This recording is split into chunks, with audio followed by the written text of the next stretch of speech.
are not who are not with us will be recording so that they'll at least be able to check it out, and so that afterward you guys can go back and look at it. I'll post it to YouTube later today.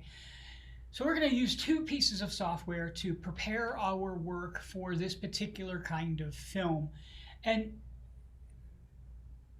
it basically, this is what one of the strengths of the Adobe Creative Suite is. It's created by one company, and therefore the interaction and the ease for moving from one piece of software to the other is getting better and better and better. I just completed a very long survey that Photoshop sent to me, or Adobe sent to me, about Photoshop. And it talked a lot about interactivity between the software and improving that kind of function. Seems like at some point the lines between all of these pieces of software will begin to blur. There'll always be separation because not everyone needs each one of them, and I think it would be a bad idea for them to create call it all-in-one piece of software. But anymore, when you sort of subscribe to the Creative Cloud, you pretty much have all of them anyway. It's more economical to do that. So anyway, we're going to be using two pieces of software, and we're going to be setting up our still images and getting them ready to go into Premiere.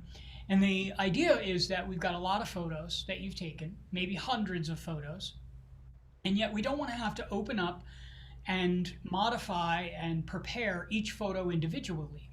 And there's other pieces of software that could be used to do this kind of thing, but Photoshop works quite well for this, and it gives me the opportunity to show you one of the very sort of, I guess, nifty functions that you can do in Photoshop, and that is called actions. Some of you know about actions, some of you don't know about actions, but a pretty good idea of of what it's all about. I'm just going to go ahead and share the whole desktop since I have the real estate. This guy over here, and this one over here, out of the way. And now you should be looking at my large screen. So I have a folder. This is the folder that I use to create all of the, I keep all the assets to different projects together, or at least I try to. And so this is where it is. And I created a folder here called name underscore film 5. This is exactly the way that I would like you to, organize yourself. Create a folder before you do any of your projects. We've done this 4 times now. Create a folder, put your name on it, underscore, and title the folder. I'm calling it Film 5. It's easy to remember. You could call it Film 5, or if you have a working title, you could call it that. This is our root folder. Inside the root folder is all of the images. Now I just have a bunch of images that I had been using in another demonstration for this kind of thing. And so basically pretend that this is like hundreds of images in there. It might as well be. I've also created a folder called resized images. That's the first step to doing all of this. So you grab all of your images and get it inside of a folder, okay? Then create what I would call a subfolder or a secondary folder inside there. It's empty right now, but it's another folder inside there that eventually images will go into. And you might have guessed it, the resized images are going to go in there. Okay, so that's step 1. Now, what we want to do is create what's called an action so that we can do our resizing and our cropping, which is what we're going to do. We're going to resize the image and we're going to crop the image. But we don't want to have to open up every image and do it. What I'd want to do is tell Photoshop how to do it and then allow it to do it on its own. Let Photoshop do the work. Basically what I'm doing is I'm making a little program, and then I'm gonna set it off into motion, and it's gonna go ahead and do it to a bunch of different things. So I'm just gonna pick any random image. I like the number 9, so I'm gonna pick 9. I'm gonna open with Photoshop. Okay, I'm just gonna open it up with Photoshop. You can right click and click on Photoshop, or on a Mac you hit Control click, and that gets you to their opening in Photoshop. Now, I'm going to close that. So when it opens in Photoshop, to avoid confusion, I'll minimize these. When it opens in Photoshop, doesn't matter if you know how to use Photoshop right now. because I'm just going to walk you through the steps you need to know in order to do this stuff. We're going to create what's called an action. And an action is essentially where Photoshop is going to record or write down everything that I do so that it will remember it, and therefore it will be able to reproduce my actions, what I do, over and over again to anything that I want it to. So to do that, I'm going to go to Window, Actions, and it'll open up this Actions window here. Okay, it'll open up the Actions window. And inside there, you're just going to have your default actions here. You're not going to have the one that says Alexander in there because that's the one that I created. I use that because I have my own actions that I like to create. You can do the same by clicking on the little folder there, and you'll create what's called a new set, and then you can title it whatever you want, and you'll have something similar to that. It's not obligated, but if you don't, what will happen is your action will live inside this default folder.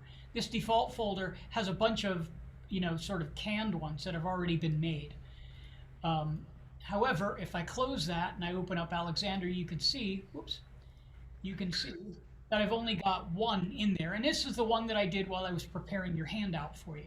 I'm going to go ahead and delete that one so that it doesn't confuse you or get in the way.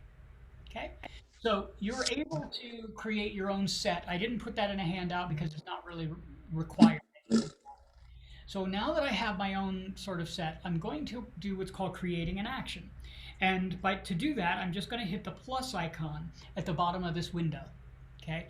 And the handout is walking us step by step, and I'm still on page 1 here, where I'm going to click on that, and it will give me the option to say, what kind of name do you want to give this action? And I'm going to name it what I'm going to do. So I'm going to make it a 1080p. I'm going to underscore, I'm going to hit resize / crop. And that will make sense once you see what we're going to do.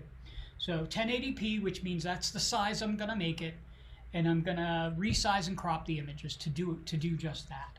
Now, when I hit record, basically Photoshop is waiting for me right now, and I hit record, it's going to start taking notes. It's going to write down everything that I do.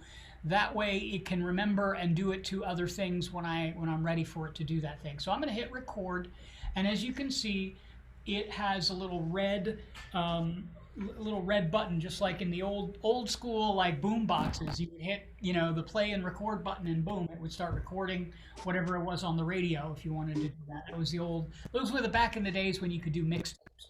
I don't know if people can do mixtapes anymore. I guess they could do mix playlists, but no more mixed tapes like in Guardians. So now it's paying attention to everything that I'm doing. Now I get to go ahead and do my action. It helps if I've already know exactly what I'm going to do. So a lot of times when I'm designing an action or I'm figuring out what I want to do, I won't record yet. I'll just kind of play around and figure out what I'm going to try to do for this action, and I will take notes myself.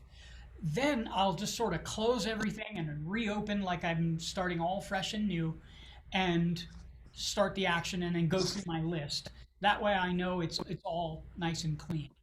What we're doing for this exercise is really simple, so it just takes a couple of steps. So I've got the image right here. This image is not the shape that it needs to be, and I'm presuming that a lot of your images are not going to be the shape. When I say the shape, I mean the proportion that it needs to be. It's probably not even the right dimension. What we're looking for is 1920 by 1080. That's what we're looking for, 1920 wide, 1080 tall. So to do that, we're going to resize the width first to 1920. Then we're going to crop the top and the bottom just a little bit to make it the right shape, which is 1080 tall. So image size, and you'll get the image size window. And you can see I've got different dimensions here. I've got 1991, 1350. First step is to make sure that this little icon is checked. Okay? If it's unchecked, you don't see the lines. You want it checked, because when I change one dimension, I want it to be proportionate. Just change everything for me. Okay? So you make sure that that is selected, and you make sure resample is selected, and then you're going to simply change 1920. First, if it's not in pixels, if it's something like inches, change it to pixels. It's easier for you to use. So if it's in inches when you open this up, it may say 8 inches or something. Click and change to pixels. Then you're going to type 1920. That's 1,920 pixels wide. Notice it also changed the height, which is fine because it's proportionately modifying the size of the image. That's it. That's the next step. I'm on page 2 now, where I just said in the image size window, check resample, click the link icon, change the width to 1920, leave the resolution as it is. We don't care about the resolution because it's on screen, and resolution is largely irrelevant when it's on screen. Then I hit OK. Bam. Now, it's 1920 wide, but it's still too square. It's too tall, right?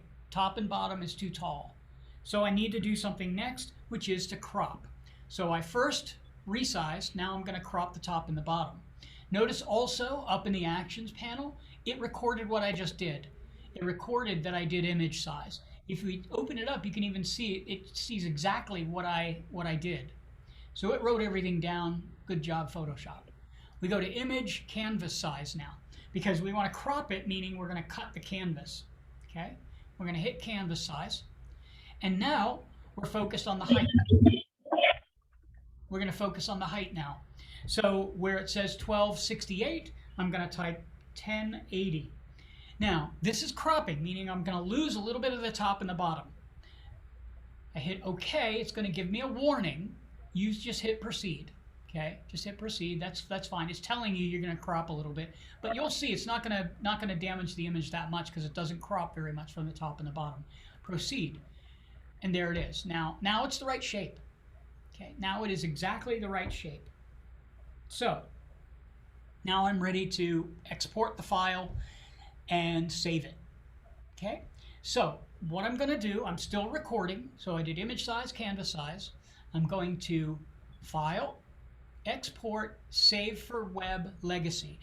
And yes, we could just do Save As, but Save for Web Legacy allows us to have a little bit more subtle function there, so that's why I'm walking you through that. So I'm going to hit Save for Web, and right over here, if you can see where I'm circling the mouse, in the handout, that's what I have selected as a screenshot, right over here. And this might say something completely different. This might say something like 60. Right, when you're first looking at it. And this over here might say GIF when you're looking at it. So the two points that you need to change, I've got circled there in magenta. You go to JPEG and you type in 10. Yeah, 10% quality. It's okay. We're not printing the image. The image is exactly the right size for our video. It's going to look fine. It really will. Then we go down to hit save. Right? Now I'm on page number 3. It looks like a really dense thing, but all I did was resize the image, crop the image, and now I'm saving it. But the steps you go through have to be exactly like this because we're recording. So I'm going to hit save.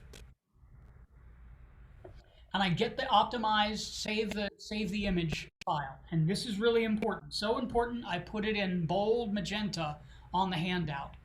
Don't touch this. Don't change it. Don't click on it. Don't do anything. Don't touch it.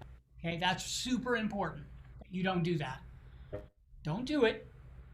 I know it's tempting now, like push the shiny button. What happens when I do it?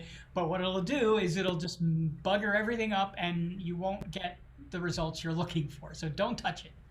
All right. So now all I have to do, though, is to find the folder I want it to save to. Okay. So I'm going to navigate to my folder that has the root folder. There's my root folder. You guys see why I'm having you guys do root folders and organize in this way? It's a methodology that really just keeps everything in order so that you don't mix things up, you don't lose things. Don't be the video editor that just slaps everything on the desktop and wings it like that.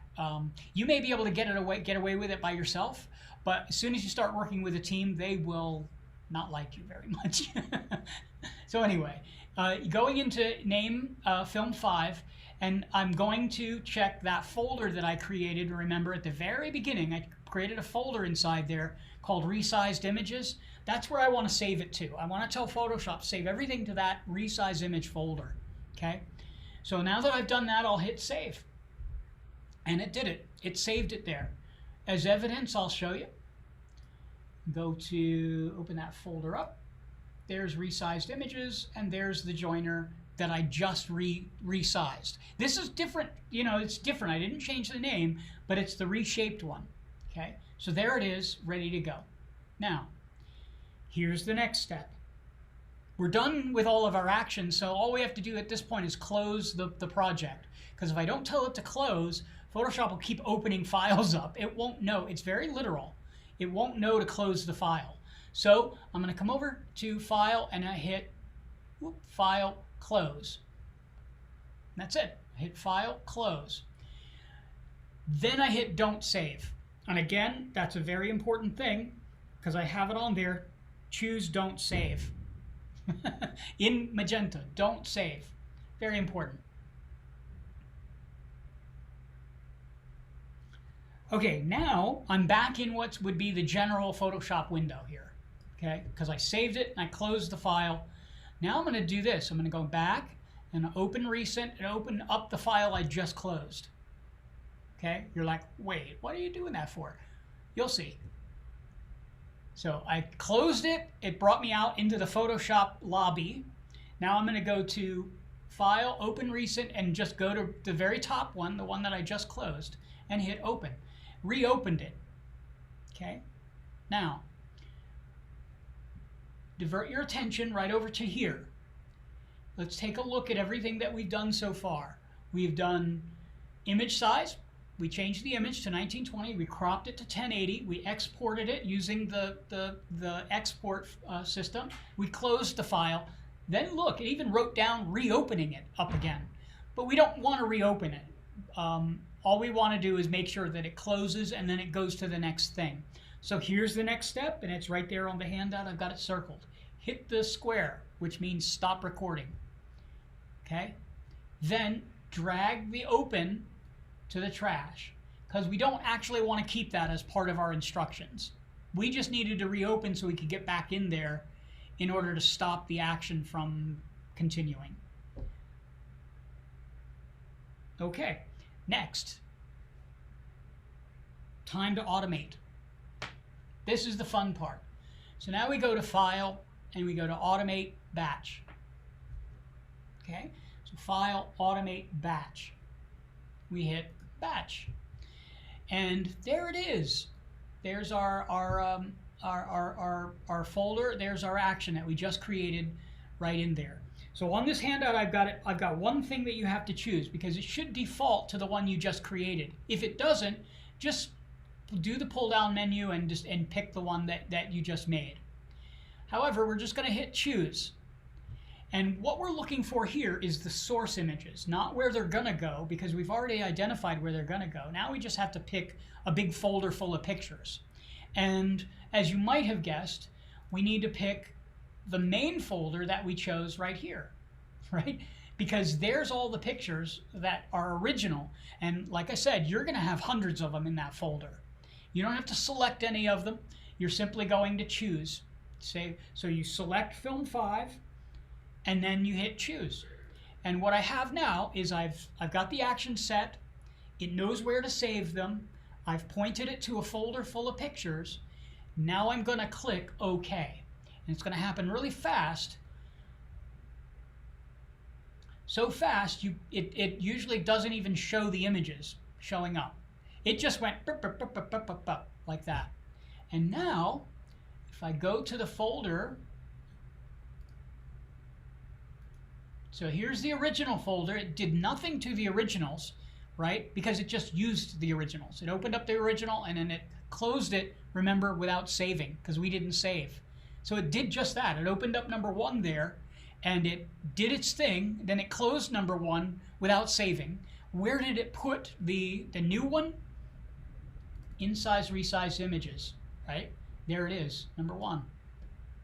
Now it's a little bit odd because I did number 9 first, so it kind of got them a little bit out of order, and that's okay for this exercise. But you can see here are all the pictures now They're resized to the right size. They're shaped to the right shape. All of them. And it did it just like that, right? Just super fast. And it'll do it to your whole box full of images. Just like that. Really super simple. All right, any questions about that? I wanted to make it as straightforward and simple as possible. Okay, so all the original folders should now be in there. You should be able to look at all of the new ones there. All right, on to the next and the last of the pages. Organizing the images into scenes. So because you're going to be using so many images in this, I don't want you to be overburdened with hundreds of images in your browser inside of Premiere.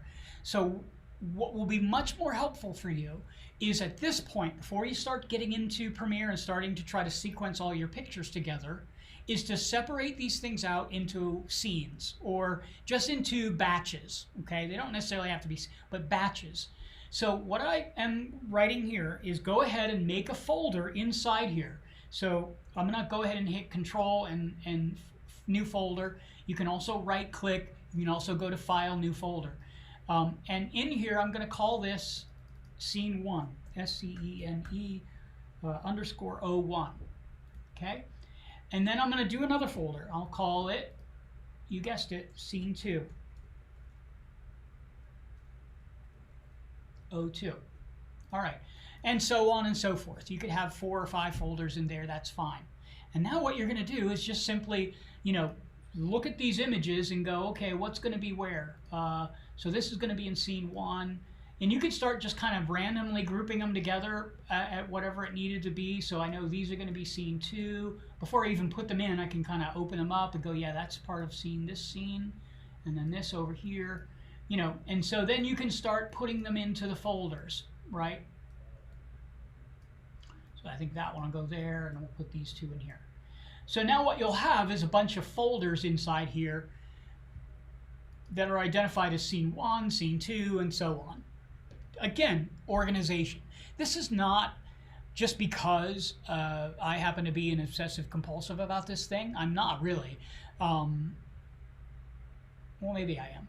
But it really is important that you organize for workflow, because by doing it this way, it frees you up to just focus on the important stuff. You don't have to freak out about where'd my images go, or I saved it over here, but now I'm trying to find it and I lost it, and that's really a bummer. You don't want that to happen to you, clearly. So yeah, just put yourself in a situation where you can find everything. All right, with all of that, that was 26 minutes. For you, it won't take you nearly as long to do that. It maybe take you 5 minutes just to do that, and you'll be done. And then of course you're going to organize your stuff. That may take a couple of hours for you to figure out, but it'll be well worth it because you'll see what we're going to do next. Next, we're going to open up Premiere. So here I'm going to close Photoshop. Don't need it anymore. And I'm going to open up Premiere, which I should have it open. Yeah, already opened it. That way it would go a little faster. And of course, we're going to create the new project. Okay, and the new project, of course, we're going to save where? To the root folder, just like everything else in the world. We'll call this Film 5. I'll call it Demo. And then I'm going to find where my root folder is. So I go to Desktop and I go to 374, Project 5, go back to Desktop. There's Film 5. There's Name Film 5, choose. All right, so now I've identified this project is going to live inside the root folder. I'll say OK. And now we have our familiar interface that you guys have been using all semester. All right, next step is to import these. So we're going to go to File, New Sequence. So we're going to go to File, New Sequence. And in here, just follow the pathway that I have there. Digital DSLR. So this might be closed on you. Go to Digital DSLR. Go to 1080p. This might be closed. You toggle it open. you go to DSLR 24. Okay. Now you're going to give the sequence a name, and you're going to name it Scene 01. Notice I didn't put an underscore there. Oop, not scener. Scene 01. I didn't put an underscore just so visually it will look a little bit different than that folder that I created. Then I'll hit OK. And now, under there, you'll see I've got scene 1. It shows it's got all the right things. It's got scene 1 here. So the next step is to go to File, Import, and go to the resized images and click scene 1. And I'm not going to click on the images. I'm just going to click on the folder and hit Import. And what it does is it brings the whole folder in. So no matter how many images I have inside of it, it automatically organizes it for me. So I have, you know, this many images in it, but that's cool because I can just keep it nice and tidy. So it's easy for me to work because I'm not going to always be working on the images for scene 1. I'll be working on scene 4, but I don't want to have all those images laid out in my browser there because it's just, again, confusing. So now all I'm going to do is start bringing those images onto the timeline. So I open it up, and I can grab joiner number 1, just simply drag and drop it to the timeline, just like that. And now it's a picture. It's exactly the right shape. I'm going to zoom in a little bit here. It's exactly the right shape. And the default duration is about 4 seconds. But of course, we know how to make it longer and shorter. We use the arrow tool, and we just simply drag it out longer if we want it longer. So if we want this first shot to last for 13 seconds, or if we only want that first shot to last for 2 seconds, I can do that. I can drag it just like that, and I'll continue to do that and create a sequence, right? So I'm just going to randomly draw a bunch of these out, just like that. And this is a big mess. You're going to do yours much nicer than this. You can overlap them if you want and do a fade. So I could do something like that and do a crossfade the way we were doing before. You can treat these just like any other clip. So now if you see, I'll just play it while we're talking. It's going to change from image to image, just like it's a slideshow, right? And I'm just determining the length of that slide, each slide as I go. So that's basically how you're going to lay out each scene, okay? And make it as cool as you want. But what you don't want to do is start to add any effects to it. So feel free to do transitions like overlaps and do, if you want to do a crossfade, but wait some time before, if you decide you want to do black and white or if you want to put a tint on it or something, wait until a few steps later to do that. So now I have scene 1 basically finished. Let's just say I'm finished with this. Now on to scene 2. The process repeats itself. New sequence. It should default right back to the same settings as I had before, only this time I'm going to call it scene 2. And hit OK. Now I have scene 2. Now I go to File, Import. And you could do all of this at once and then start editing. That's cool. Or if it makes more sense for you to do it one scene at a time as you're working, that's cool too. Whatever makes more sense to you. Here's scene 2 now. See how nice and orderly this is? It's so easy. Boom. And you're doing the same exact thing. You're going to bring those now on and start to sequence them together. Right? Maybe I'm, overlapping some of them and, whatnot. Let's just pretend that that's our next scene. Okay? And you do it for scene 3 and you do it scene 4 until you've got all your scenes done. Okay? Next, go to File, New Sequence, and you're going to make one now, which is going to be basically your timeline. So you can call this whatever. I think I have you guys calling it Sequence Your Sequences is what I'm calling it. Sequence Your Sequences. So now you're going to call this new sequence Film 5 Timeline.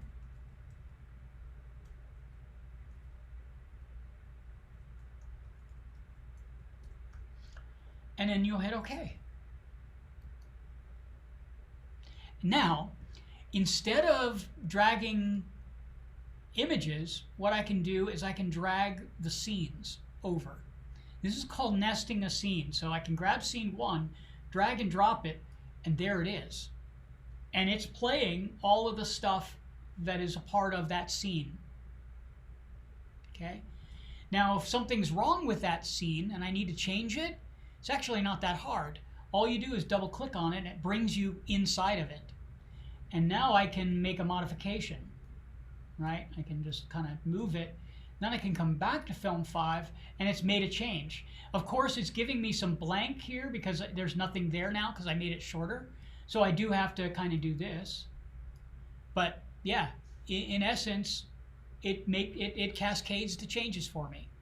So you're able to do that. So I've got scene number 1, and then I grab scene number 2 again, not the folder, but the images, the actual sequence, and I can just lock them next to one another. And it's going to play scene 1, and then it'll keep going and play scene 2. Right? And I can, modify them and overlap this if I want, and whatever I choose. So I can overlap this sequence with the other. So it's called nesting, where you have one thing that's a group, and then you take that group and you put it into a slightly higher or hierarchy. Now you can see there's audio that came along with these guys, but there's no audio yet. It's the same thing. You would hit the lock like we did before, and we can delete that audio channel there and there. And then we can start working the audio underneath our scenes that we've created.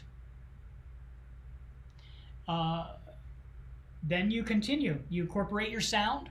At this stage, this would be when, if you wanted to do an adjustment, so you'd go and you come out of here, remember, you click off of anything inside this box, you go to File, New, Adjustment Layer, right? And then it say OK. Then you drag the adjustment layer over. You can make it go the entire length of your scene. I double click on it. It comes up here. I go to Effect Controls. I look over there. I go to Effects. I can go to Video Effects, or I can just type in black.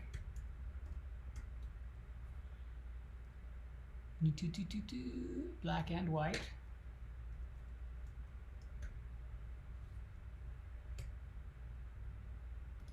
Probably want spaces. There it is, black and white. And now my whole piece is black and white. Okay, and I know I did that fast, but you've already done it presumably. Or you could do any other kind of filter that you would like on your piece. So you're going to do that. You're going to create adjustment layers to modify the look of the film. You're going to make it awesome, and then you're going to export. Once you're done. So the rest of it is really just you modifying it and putting the sequence together the way you want. You go to File, Export Media, and using the same settings as we have been using before, we go to H.264, we go to Match Source, and then we hit make sure that it's video and audio, and then we hit Export, and you're done. So the in-between part, where you're doing all the editing and you're doing all the organizing, that's what will take you time. But those are the steps, those are the basic strategies you're going to use to set yourself up for this piece.